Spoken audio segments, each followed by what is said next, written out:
ஒரு நொடியில அரசர் அர்த்தம் அப்படி ஆண்டியா இருக்கும். ஏன்னா அப்படி தவம் செய்தால்தான் இறைவன் வரம் கொடுப்பார். கண்டிப்பாக. இப்ப இப்படிதான் இருக்கிற மாதிரி மேக்கப் போட்டுக்கிட்டு ஓம் நமச்சிவாயன்னு சொன்னால் பகவான் வரம் கொடுப்பாரா? பைத்தியக்காரன் என்று சொல்வார்கள். ஆமாப்பா. அதற்கு தகுந்த மாதிரி உடைகளை அணிய வேண்டும். ஆகிட்டு சொல்லி அதிலும் எப்படி தெரியுமாமா? என்னன்னே? அதாவது தன்னுடைய 3 ஆசை மறுத்து விட்டாரா? என்ன ஆசை? மண்ணாசை, பொன்னாசை, பெண்ணாசை 3 ஆசை மறுத்து ஐம்புலங்கள் அப்போ பிரது தெய்வ வாயு ஆகாயம் என்று சொல்லக்கூடிய ஐம்புலங்கள் தன்னுடைய கைக்குள்ளாகவே அடக்கி ஒரு வருட காலம் 2 வருட காலம் அல்ல, சரி 12 வருட காலம் ஆர்தவத்தை செய்திருக்கிறானா? ஒரு நிமிஷம் நம்மளால கண்ண மூடிட்டு இருக்க முடியாது. 12 வருட காலம் அதாவது தவணை அப்படி இருக்கணும். அப்படிதானமா?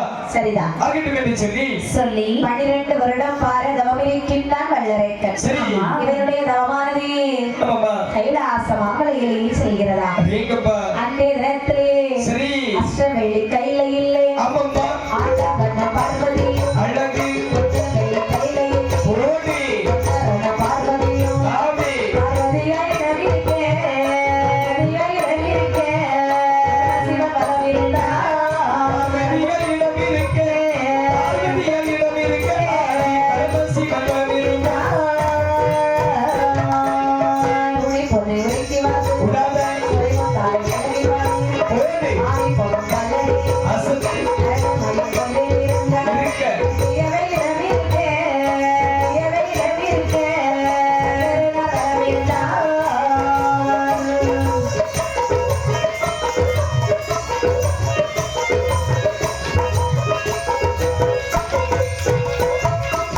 கைலாச மாமலையை 33 கோடி தேவர்கள் பிழைசூழ என் அப்பன் பகவான் கொலுவாக வந்திருக்கின்றார். சீரும் சிறப்புமாக கைலாசம் கைலாசமலையில் கொலுவிக்கக்கூடிய நேரத்தில் அம்மையுமை பார்வதியார்கள் பரமனை பார்த்து கேட்கின்றார்கள். என்ன கேட்கின்றார்கள்? பகவானே, என்னப்பா இன்றைய தினத்திலே, சரி அதாவது இன்றைய தினத்திலே உங்களுக்கு நேரம் போகிறதா? என்ன அதாவது நேரம் போகுதா சாமி? ஒருபோதும் கிடையாது சாமி. போகலையா? கண்டிப்பாக போகவில்லை அம்மா. எனக்கும் நேரம் போகாமல் தான் இருக்கிறது, ஏனென்று தெரியவில்லை. சரி, நேரம் போகாது இருந்தால் நாம சொக்கட்டன் விளையாடுவது வழக்கம் அல்லவா? ஆமா, சொக்கட்டன் விளையாட வேண்டும் என்று சொல்லிவிட்டு முடித்து விட்டார்.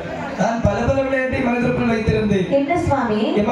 என்ன இப்போது புதிய புதிய விளையாட்டுல வந்திருக்கின்றன அல்லவா? எப்படி? அதாவது கபடி விளையாடலாமா? ஆனா ஒரு பெண் அல்லவா சுவாமி? அப்படி என்று சொன்னால் அந்த விளையாட்டு வேண்டாமா? வேண்டாம். அப்படி என்று சொன்னால் நமக்கு வேற ஒரு விளையாட்டு விளையாடலாம். என்ன விளையாட்டு? அதாவது நீ 10 வரை என்ன வேண்டும், நான் 10 நிமிஷம் ஓடுவேன். ஆமா, சரி. ஆனால் யாரு ஜெயிக்கின்றார்களோ அவர்களுக்கு கண்டிப்பாக ஒரு பட்டு செய்தி தருவார்கள்.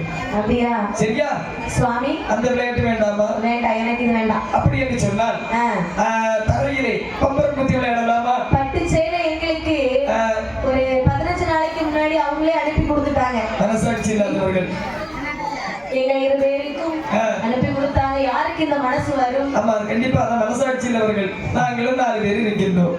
ஆமா, உங்களுக்கு மட்டும் ஒரு தட்டில் சாதமும் ஒரு தட்டில் நல்ல மண்ணும் வைத்து விட்டார்கள். அப்ப நீங்க பட்டு கட்டுறீங்களா? கட்டுறீங்கன்னா எடுத்துடலாம். பட்டுதானே நீங்க? அப்ப நாங்க எல்லாம் வேட்டி சட்டை எல்லாம் கட்ட மாட்டோம், பட்டுதான் கட்டிட்டு தான் வந்திருக்கேன். நேமும் ஏதாவது உண்டுமா? இல்லைங்க, அவங்க பெண்கள் குரூப்பா சேலை எடுத்திருக்காங்க. குரூப் சேலை? ஆமா, அதுல வந்து எங்களுக்கும் கொடுத்திருக்காங்க. நாளைக்கு எப்படி ஆண்களும் குரூப் சட்டை எடுப்பார்கள். அதுல பெரிதாக இருந்தாலும் பரவாயில்லை, எங்களுக்கு ஆளுக்கு கொண்டு தாருங்கள், நாங்களும் போட்டு விடுவோம். சரி, தருவார்கள். ஆமாப்பா, எல்லாரும் கேட்டுட்டு தான் இருக்காங்க. அப்படி என்று சரி பகவான் பார்வதியும் ஆமாப்பா சுவாமி நமக்கு சொக்கட்டன் விளையாடு வழக்கம். நாம எப்பொழுதும் விளையாடக்கூடிய விளையாட்டு சொக்கட்டன். அந்த சொக்கட்டன் விளையாடி வந்தால் என்ன? இது நல்ல யோசனை. ஆனால் வந்து இந்த இடத்தில் வைத்து விளையாட வேண்டாம். தெய்வாதேவர்கள் அனைவரும் படை சூழ்நிலவா இருக்கிறார்கள். அதுவும் இருக்கிறார் நம்முடைய மூத்த மகன் விக்னேஸ்வர பெருமாள். இதோ இருக்கிறார் இளைய மகன். சரி, அருகில் இருக்கக்கூடியது அலைமகள் கலைமகள் 3 மகளும் சேர்ந்து அமர்ந்து கொண்டிருக்கிறார்கள். அவர் ஆகையால் இந்த பருவத்தில் வைத்து விளையாட வேண்டாம். சரி, நம்ம வேற ஏதாவது ஒரு பருவத்தில் செல்லலாமா? அப்படியே ஆகட்டும் என்று சொல்லி பகவான் பார்வதியும் சரி இந்த வரத்தில் வருகிறார்கள். எந்த வரத்திலும் வருகிறார்கள்? அஷ்டகிரி பருவதமா மகனே பருவதமா சொக்கட்டன் பருவதமா பருவதமா பருவதமா ஓமராய பருவதமா பருவதமா ஓமராய பருவதமா பருவதமா சொக்கட்டன் பருவதமா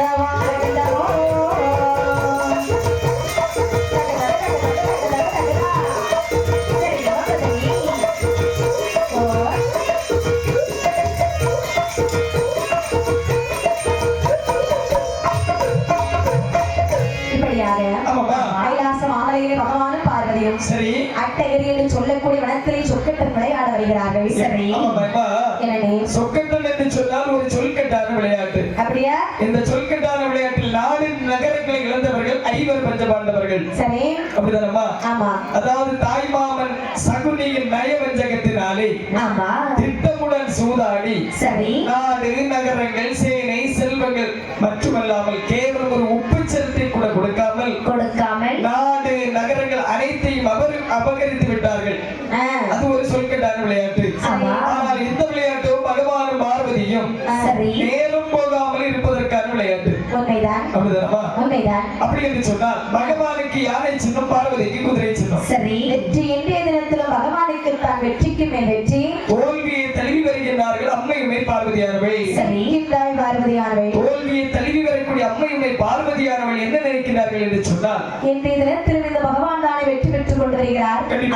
இன்றைய தினத்தில் அவரை தோற்கடித்து நாம வெற்றி பெற வேண்டும் என்று கண்ணும் கருத்துமாக விளையாடி கண்ணும் கருத்துமாக இருந்தால் நிச்சயமாக வெற்றி பெறலாம்.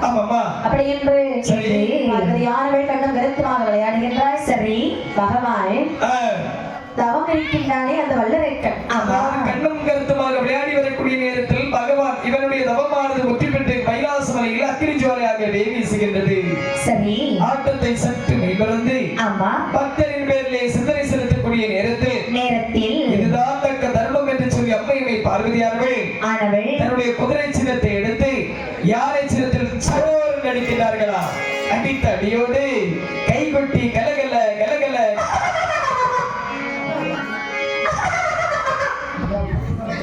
கூட்டமே சிரிக்கிறது. பெண்ணை பார்வதி ஒரு நாளும் இல்லாமல் திருநாளாக என்னை எண்ணி நகைத்து சிரிக்கின்றாயே கண்மணியே. இல்ல இதற்காகமா சுவாமி? என்னம்மா இந்த ஆட்டத்திலே நீங்கள் தோற்று விட்டீர்கள். உங்கள் யானையை பாருங்கள் போய்விட்டது. ஐயோ நான் வெற்றி பெற்று விட்டேன். நன்மை செல்வம் இந்த சிரிப்பு என்ன? சிரிப்பிலும் பல வகை உண்டு. என்ன சிரிப்பு? ஆனால் இப்போது நீ என்னை பார்த்து சிரித்தாய் பார்த்தாயா? அதை ஏளனப்படுத்தி சிரித்து விட்டாய். என் அருமை செல்வமே, நீ என்னை ஜெயம் கொள்வதற்கும் உன்னிடத்தில் நான் தோல்வி அடைவதற்கும் ஒரே ஒரு காரணம் தான். என்ன காரணம்? என்னவென்று சொன்னால் கள்ளப்படை வனமதிலே காட்டு வைக்க இன்னைக்கு 12 வருட காலம் பாரதவத்தை செய்து வருகின்றார். அந்நபருடைய தவமானது முற்றி பெற்று இன்றுதான் கைலாசம் வந்தடைந்தது. அப்படியா? சிந்தனை செலுத்தினேன். சரி தக்க தருணத்தை மனதில் என்னை காய் நகர்த்தி விட்டாயே பெண்ணை. சுவாமி என்ன? அந்த பக்தன் உங்களே தோற்கடித்திருக்கிறான் என்று சொல்லுகிறீர்கள். அப்படிப்பட்ட பக்தரை நானும் பார்க்க வேண்டாமா? என்ன? நான் அவருக்கு சென்று வரம் கொடுத்து வரணும். பார கைலாசவரை நீ பார்த்துக்கொள் பெண்ணை. அவ்வளவுதானே? அப்படியே ஆகட்டும். ஆனால் நானும் வருவேன். பெண்ணை பார்வதி என்ன? கைலாச மலையில் ஒன்றில் சிவமயம் இருக்க வேண்டும், இல்லை என்றால் சக்தி மயம் இருக்க வேண்டும். 2 மயமும் இல்லை என்று சொன்னால் கைலாச மலையில் சூழ்ந்துவிடும். ஆமா, அருள் நிறைந்த கையிலே இருள் நிறைந்துவிடும் என்று சொல்கின்றார். இருவேருமே போக வேண்டாம். சரி அதோ நிற்கிறார் பாருங்கள் நந்தியம் பெருமாள். அந்த நந்தியம் பெருமாளை அழைத்து வந்து அவனை அழைத்து வந்து என்ன வர வேண்டும் என்று கேளுங்கள். கெட்டிக்காரி நல்ல யோசனை உரைத்தாய். ஆகட்டும் ஆகட்டும் என்று சொல்லி பெருமாளை அழைத்தார்கள். சரி நம்பி என்னப்பா மாநகத்தில் வல்ல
அவனுடைய மதிய திரும்புவதற்குள்ளாக அவனை இந்த கைலாசம் அழைத்து வர வேண்டும். என்ன மதிய திரும்ப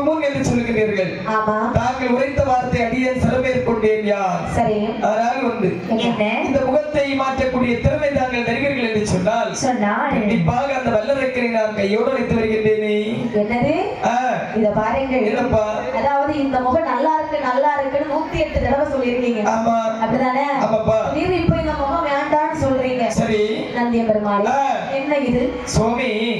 திடீரென்று பூலோகத்திற்கு மாட்டு முகத்தோடு சென்றார் என யாராவது மதிப்பார்களா?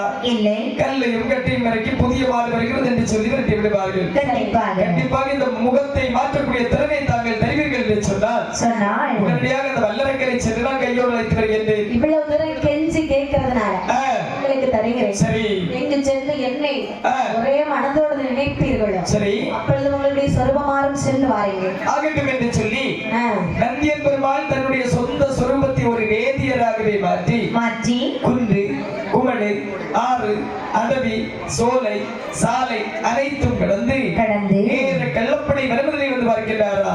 சரி கள்ளப்பட வரமதிலை வந்து பார்க்கக்கூடிய நேரத்தில் எங்கு பார்த்தாலும் ஒரே கரையாம்புற்றாகவே காட்சி அளிக்கின்றது. ஆமாமா ஒரு கரையாம்புற்றுக்குள் இருந்து ஓம் நமச்சிவாயம் ஓம் நமச்சிவாயம் ஆமா அப்படி என்று சொல்லக்கூடிய பஞ்சாட்சர மந்திரமானது வெளியேறுவதை கண்டார் நந்திய பெருமாள். அப்படியானால் இவன் தான் வல்லரைக்கனாக இருக்க முடியும். கண்டிப்பாக என்று சொன்னால் பகவான் நினைக்கின்றான். சரி கள்ளப்படை வனத்தில் வேற இருக்கிறான். ஆனால் இவன் செய்யக்கூடிய தவமும் கொடூரமாக இருக்கிறது. ஓடி சென்று கைதீட்டி எழுப்பினால் கலங்கப்பட்டு விடுவார் அல்லவா?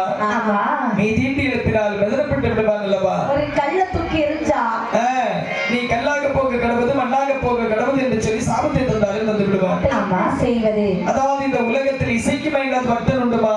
இல்லை. இசைக்கு மயங்காத கடவுள் உண்டுமா? அதுவும் இல்லை. அப்படி என்று சொன்னால் அந்த சிவபெருமானின் பேரில் ஒரு அழகான பாபால கீர்த்தனத்தை பாடினார் என்ன? அதுவும் நல்லதுதான். ஆகட்டும் என்று சொல்லி உடனடியாக ஒரு அழகான பாபால கீர்த்தனத்தை பாடுகின்றாரா?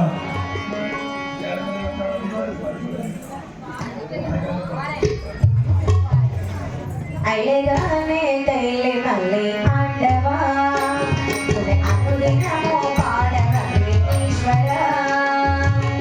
அழகானே கையிலே மல்லை ஆண்டவா உன்னை அனுதினமோ பாட வந்தேன் ஈஸ்வரா. பார்வதிநாதனே பரமதயாளனே பார்வதிநாதனே பரமதயாளனே கண்களுக்கு அருள் கொடுக்கும் பரமேஸ்வரா.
என்ன உன்னை மறந்து தனி நிறுத்தி 12 வருட காலமாக பாரதமத்தில் செய்து வருகின்றாயே வாப்பா என்னோடு சுவாமி. என்ன நீங்கள் யார்? அதாவது இறப்பு பிறப்பில்லாத ஈஸ்வரி கோப்பால் என்ன நினைப்பதா? ஒருபோதும் கிடையாது. தாங்கள் யார்? இதோ தருகிறேன் உங்களுக்கு சாபம். சற்று பொறு. அதாவது நான் தான் கைலாசமலைக்கு முதல் கோட்டை காவலாளி நந்தியன் பெருமாள். நல்ல கதையா இருக்கு. நந்தியன் பெருமாள் எனக்கு தெரியும் சுவாமி. தவத்தின் மகிமையான நந்திய பெருமாளை கண்ணாலே கண்டதுண்டு. சரி. மனித உடல் மாட்டு முகம் நந்திய பெருமாளுக்கு இப்படி மொட்டையும் முழுக்கையும் கட்டையுமா இருந்துகிட்டு நான் தான் நந்தின்னு சொன்னா எப்படி நம்புவேன்? என்ன என்னுடைய சொந்த சுரூபத்தை காண்பித்தால் கண்டிப்பாக நம்பிக்கொள்வாயா? உண்மையாக நம்பிக்கொள்வாய் தானே? இதோ பார்த்துக்கொள். ஒரு கொம்பு தான் பெருசா இருக்கு. அதாவது மேல் செல்லக்கூடிய நேரத்தில் ஒரு கொம்பை அந்த கலைக்காரர் அதாவது அந்த வலைக்காரர் வெட்டி எடுத்து விட்டார்கள். ஆகையால் ஒன்று கட்டையும் ஒன்று நெட்டையுமாக இருக்கின்றது. சரி. அப்ப நம்பினாயா? நம்பினேன் ஆதனேன் நம்பினேன் என்று சொல்லி அரக்கன் பின்னமாக நந்தி தேவர் பின்னமாக எந்த வழியாக வருகின்றார்கள் என்று சொன்னால்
எப்படி கல்ச்சரிக்கிறது என்று சொன்னால் எப்படி அந்த நாட்டிலே உள்ளவர்களுக்கு அல்லறை சில்லறை கல்லறை இந்த 3 அறையும் கிடையாது. அல்லறை என்றால் என்ன சுவாமி? அல்லறை என்று சொன்னால் என்னவென்று கேட்கிறீர்கள் அப்படிதானே? அல்லறை என்று சொன்னால் இந்த பூலோகத்தில் நடக்கக்கூடிய பிரதான காரியம் திருமணம். சரி. இந்த திருமணத்துக்கு ஒரு மரபேறு உள்ளது அம்மா. ஆமா. அது என்னம்மா? திருமணமா? திருமணம் கல்யாணம். அப்ப கல்யாணமா? ஆனா எங்க வீட்டு பக்கத்துல எல்லாம் சொல்லுவாங்க எப்படி தெருவுல இருக்கக்கூடிய மண்ணவளத்தில் ஆறி தனக்கு தனத்தாலே போடுறதுதான் திருமணம்னு சொல்லுவாங்க. அப்படியா? ஆமாம்மா. இது கூட நல்லா இருக்கு. நல்லா தானே இருக்குது. கொஞ்சம் பொருந்துகிறது. ஆமாம்மா. திருமணம் எல்லாம் ஆறி தலைக்கு மேல வைக்கிறதுக்கு பேரு திருமணமா? ஆமாம்மா. சரிதான். அப்பா உங்களுக்கு கல்யாணம் ஆயிடுச்சா? இப்ப நமக்கு இதுவரை ஆகலை ஞாபகம் போறது கிடையாது. கல்யாணம் ஆகலையா? இதுவரை ஆகலம்மா. ஏன்னா என்ன அதனால இந்த ஏழரை நாட்டு சனி நடந்துட்டு இருக்கு. அப்படியா? அதனாலதான் கல்யாணம் நடக்கவும் செய்யாது, கல்யாணம் பண்ணாமலே இருக்கிறோம். ஊரா இப்படி மைக்ல சொன்னா அப்படியே ஒரு கல்யாணம் ஆகாதான்னு சொல்லி தான் பாக்குறாரு. ஆமாமா. அதனால ஒரு இடத்துல ஆனா 2வது கல்யாணம் நடக்கிறதுக்கு உங்களுக்கு வாய்ப்பே இல்லனே. ஒரு கல்யாணம் தான். முதல் கல்யாணம் நடந்துருக்கு.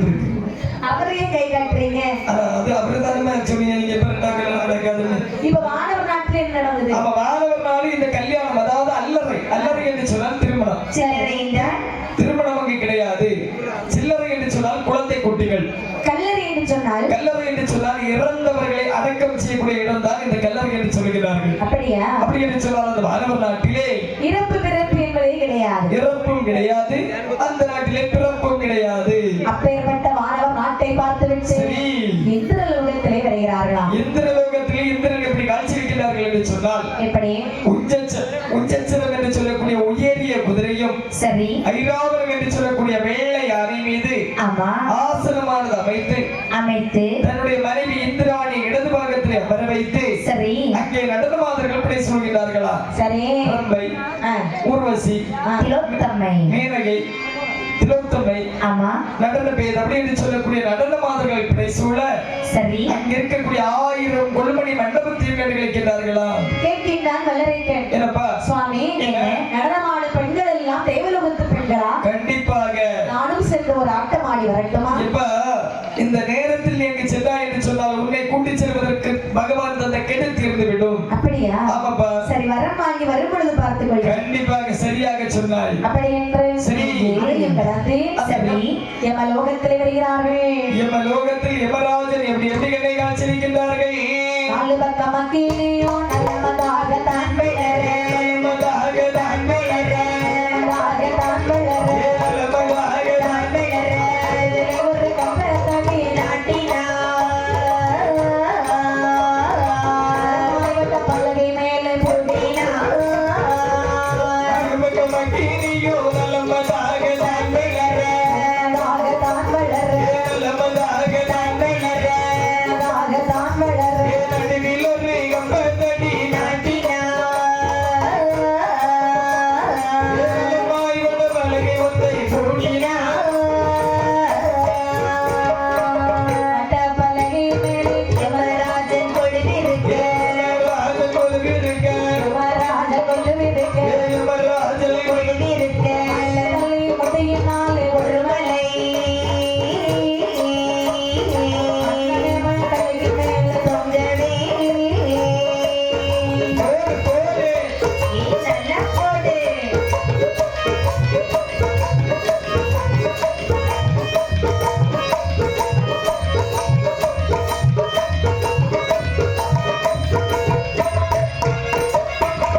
நாலு பக்கமும் அக்கினி ஆறாகவன் ஆமாவா நடுவிலே ஒரு இரும்பு கம்பத்தை நாட்டி சரி கம்பத்தின் மேலே வட்டப்பறவையிட்டு ஆதரிக்கின்றார் யமதர்மராஜன் அந்த நேரத்தில் பார்த்து வல்லரக்கன் கேட்கிறான் சுவாமி என்ன இது யார் இவர் எதற்காக இந்த அவல நிலையில் அமர வைத்திருக்கிறார்கள் இவர்தானே இவருடைய தலைக்கு மேலே மயிரிழையில் கட்டப்பட்டிருக்கக்கூடிய மலையின் காரணம் என்ன சுவாமி இதுதான் யமராஜன் என்று சொல்லுகின்றார் ஆ, இவருக்கு ஒரு நாளைக்கு 1000 உயிர்களை பிடிக்க வேண்டும் 1000 ஆமா ஒன்றை குறைந்து பிடித்தால் ஒன்றை குறைந்து பிடித்தால் ஒன்றை கூட்டி பிடித்தால் அவருக்கு தண்டனை வழங்கப்படும் நீங்கப்பா அந்த மலையானது அற்று கீழே ஓடக்கூடிய அக்னி ஆற்றிலே தள்ளிவிடும் சுவாமி இவனுக்கு இவ்வளவு பெரிய தண்டனை கொடுக்கிறார்கள் இங்கே சுவாமி என்னப்பா அதாவது உயிரை பிடிக்கக்கூடிய யம தர்மராஜாக்கு இப்படி ஒரு தண்டனை என்று சொன்னால் சொன்னால் உலகத்தில் மக்கள் எவ்வளவு தவறுகள் செய்கிறார்கள் நிறைய தவறுகள் செய்வார்கள் செய்கிறார்கள் தானே ஆ, அவர்களுக்கும் தண்டனை வழங்குவார்கள் அல்லவா ஆமா உடனடியாக அந்த தண்டனை காலத்தை காமிங்கள் சுவாமி எனக்கு அதுவும் தெரிகிறதுவா சத்தியலோகம் ஆமா அந்த சத்தியலோகத்திலே தவறு செய்தவருக்கு தண்டனை கொடுத்து கொண்டிருக்கிறார் ஏங்கப்பா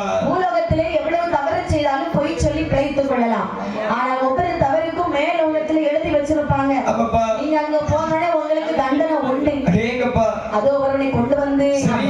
இவரை ஒட்டில் அடைக்கின்றார்களே ஐயா அவன் என்ன பாவத்தை செய்தவன் தெரியுமா என்ன பாவத்தை செய்தவர்களே ஒட்டி குறைந்தவரை குறைமறைக்கால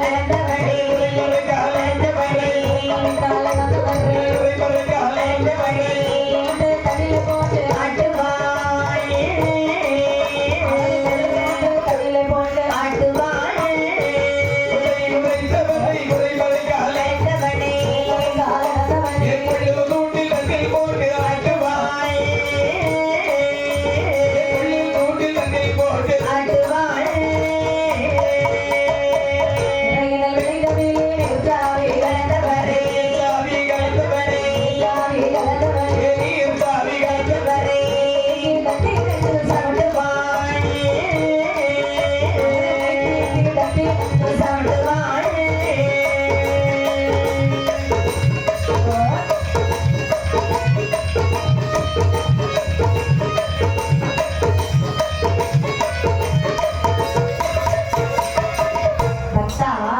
நிறைய நெல் விளைந்த இடத்துல ஈரம்பதர சாவிதலை கலந்து கொடுத்த சண்ட அழுப்பாவி சரி இந்த சண்ட அழுப்பாவிக்கு கரிசிபுரை கூட தண்டனையாக கொடுக்கின்றார்கள் நீங்கப்பா கரிசிபுர கூட எப்படிமா இருக்கும் கரிசிபுரை கூடனா இருக்க முடியாது சரி எழும்ப முடியாது அசைய முடியாது சரி தூங்க முடியாது நீங்கப்பா அப்படி ஒரு திரிசான கூடு இருந்த இடத்துல நம்மளை மாதிரி இப்படி இருந்துகிட்டே இருக்கணும் இருக்கவும் முடியாதும்மா.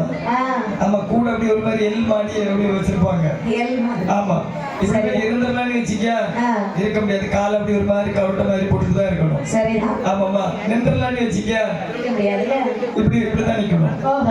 ஆமா, படுத்துடலான்னு வச்சுக்க ரெண்டு காலையும் வச்சு தான் படுக்கணும். தவறு செய்யறதுனால இப்படிப்பட்ட தண்டனை எல்லாம் முடிக்கிறார்கள். கண்டிப்பாக தவறு செய்யாமல் வாழுங்கள். ஆமா, எப்பா என்ன எனக்கும் ஆசைதான். என்னை அறியாமல் தவறுகள் வரதானே செய்கின்றது. ஆனால் ஒன்று, என்றாவது ஒரு நாள் எனக்கு கரிசிபுரம் கொடுத்து எனக்கே தெரியும். அப்படிதான் வாழ்ந்து வருகிறேன். கரிசிபுரம் கூட்டுல நீங்க நுழைஞ்சீங்கன்னா உங்களுக்கு சுலபமா போய் உட்கார்ந்துடலாம். அப்ப கண்டிப்பாக அது மட்டும் அல்லாமல் அதே ஒருவரை கொண்டு வந்து 10 விரல்களையும் காத்த ஊசி திறக்கிறார்கள் அல்லவா. இவன் என்ன பாவத்தை செய்தவன்? இவன் தான் பொல்லாத பாவி. தன்னை 10 மாதம் தன்னை கஷ்டப்பட்டு சுமந்து பெற்றெடுத்தாளே தாய். தாய் அடித்த சண்டாள பாவிக்கு தான் இப்படிப்பட்ட தண்டனை கொடுக்கின்றார். சுவாமி, என்ன அதாவது சண்டாள பாவி, அதாவது தாயை அடித்த சண்டாள பாவிக்கு இப்படிப்பட்ட தண்டனை தேவைதான். ஆமா, அதாவது இவர்கள் ஆடவர்கள் தவறு செய்தவர்கள். இந்த உலகத்தில் பெண்கள் தவறு செய்வார்கள் அல்லவா. கண்டிப்பாக தவறு செய்த பெண்களுக்கு எங்கு சுவாமி தண்டனை கொடுக்கின்றார்கள்? அதுவும் அங்கேதான் கொடுக்கின்றார்கள். அதுவும் பெண்கள் எல்லாம் வரிசையாக நிற்கிறார்கள் பாரு அந்த பக்கத்திலே. ஆமா, எதற்காக தெரியுமா? எதற்காக சுவாமி? தண்டனை வாங்குவதற்காக. தண்டனை வாங்குவதற்கு இவ்வளவு வரிசையாக நிற்கிறார்களா? ஆமா. சரி, அவர்கள் என்ன பாவத்தை செய்தவர்கள் தெரியுமா?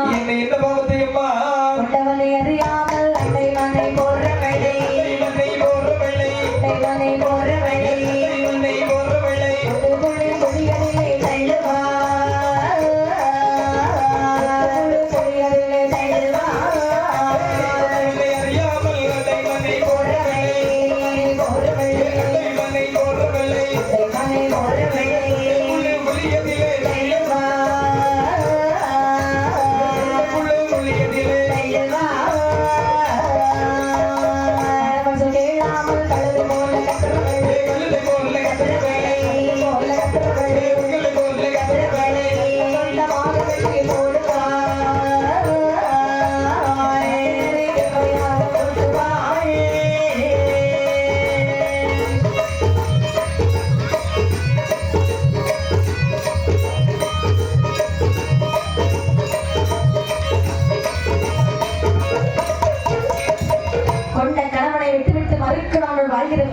சரி, கண்டிப்பாக சுவாமி.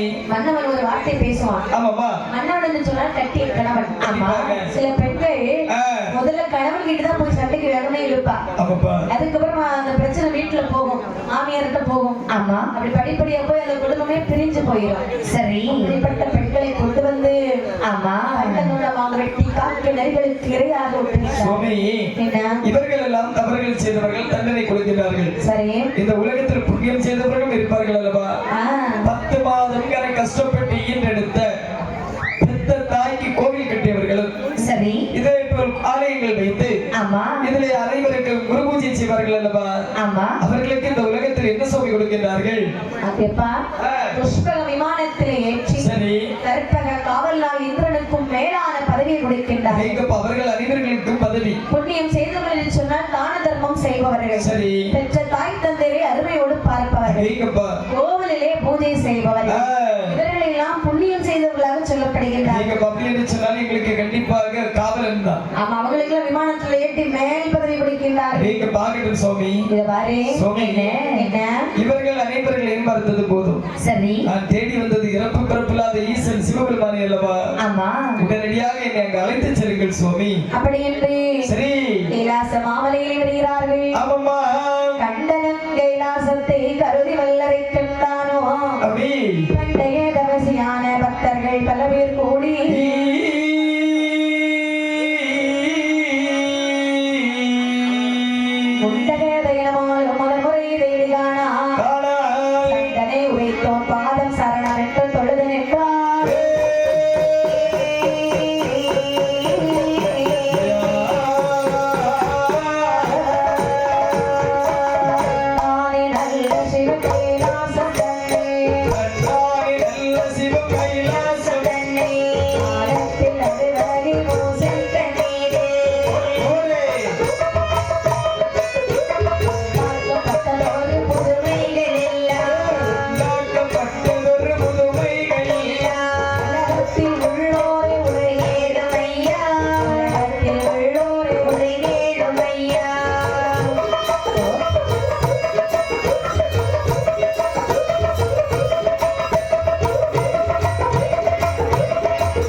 வழியாக கைலாச மலையிலே வருகிறார்கள். சரி. கைலாச மலையிலே வந்தபோது கேட்கின்றார் வல்லரைக்கர். என்ன கேட்கின்றார்? சுவாமி, கைலாசம் இது என்று சொல்லுகிறீர்கள் அல்லவா? அப்படியான கைலாச மலையில் இருக்கக்கூடியவர்கள் நாம் யார்?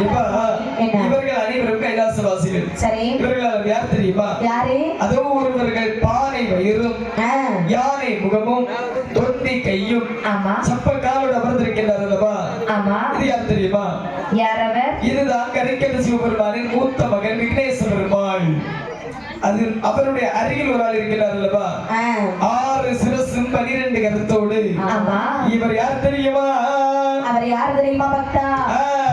கொண்டுதோ ராணி வரும் குமரவடி வேலை, வடி வேலை. கொண்டுதோ ராணி வரும் குமரவடி வேலை, வடி வேலை.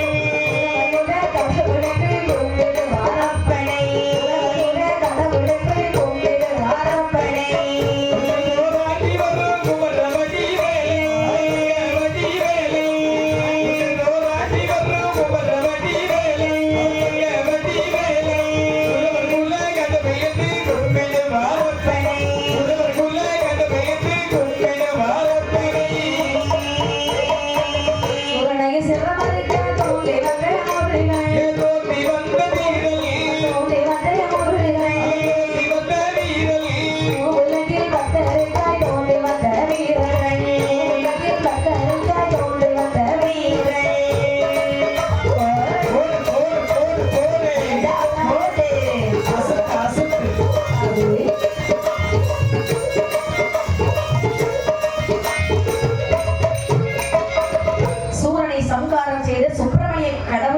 அப்படி என்று சொன்னால் கரிக்கண்ட சிவபெருமானின் இளைய மகன் என்று சொல்லுகின்றீர்கள்.